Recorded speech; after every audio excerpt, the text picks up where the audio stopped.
At 42, former FDNY firefighter David Gonzalez is, tragically, already in the grips of addiction. But New York City's liberal policies are pushing him toward the grave.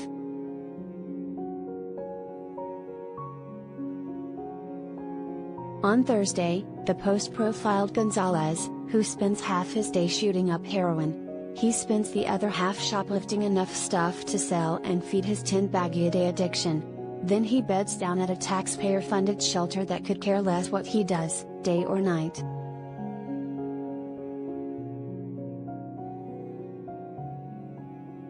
Daily, David is dancing with his generation's deadliest devil. In the same 12-month period in 2020-21 that COVID-19 killed 53,000 Americans ages 18 to 45, drugs killed nearly 79,000.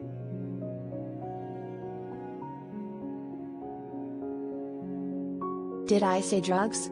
I meant drug, singular.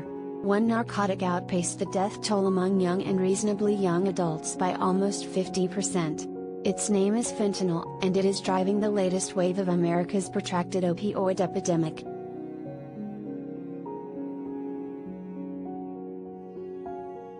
The leading cause of death for Americans in David Gonzalez's age range, fentanyl is a synthetic opioid some 50 to 100 times stronger than street heroin.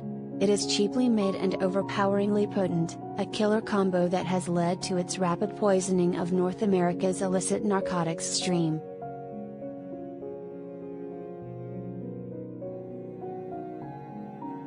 While the nation struggled with COVID, fentanyl proliferated, especially in the heroin stream. Today, it is the hot dose waiting for every heroin addict who chooses substance abuse over sobriety for just one more day.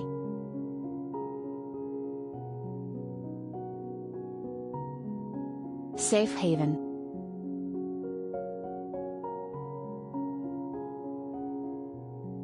It is the death-stalking David Gonzalez. And far from doing anything to prevent this, New York City seems to be actively encouraging it.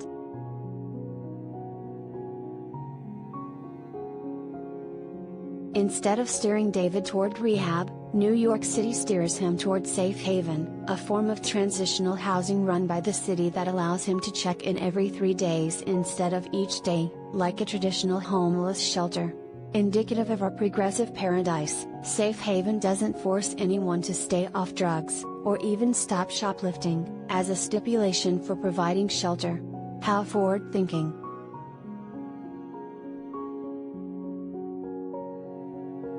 David shoots up in public view near Times Square, but since criminalizing substance abuse and even shoplifting seem to be non-starters in a growing number of Democrat-controlled cities, he is left to terrorize store employees, rob bandwidth from already inundated paramedics and, most importantly, inject away until he finds that final, fentanyl spike dose.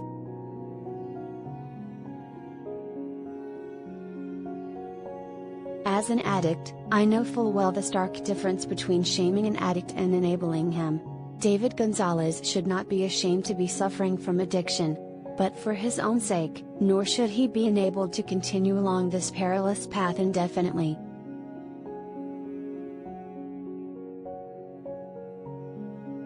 In coddling addicts to the extreme, progressives in charge are confusing a reasonable wait until he's ready mindset with a warped let's help him use, and steal, indefinitely.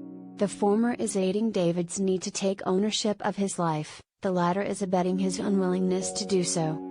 The former provides agency, the latter projects an agenda that risks tolerating addicts to death.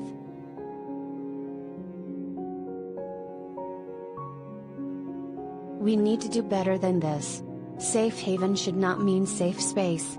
David should be free from physical danger there, yes, but not free to steal and shoot up with no consequences. In the age of fentanyl, eschewing consequences now only increases the likelihood of the ultimate consequence, death by overdose.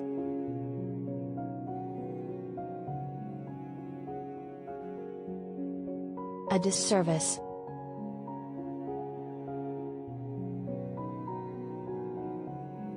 New York City's progressive attitude toward addiction doesn't just do shopkeepers and first responders and taxpayers a disservice. They do addicts a disservice, as well.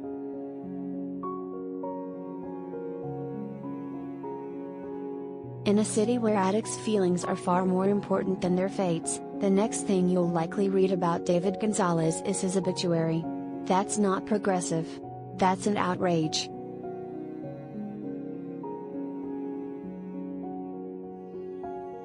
Christopher Dale is the author of the forthcoming book Better Halves, which explores marriage in addiction and recovery.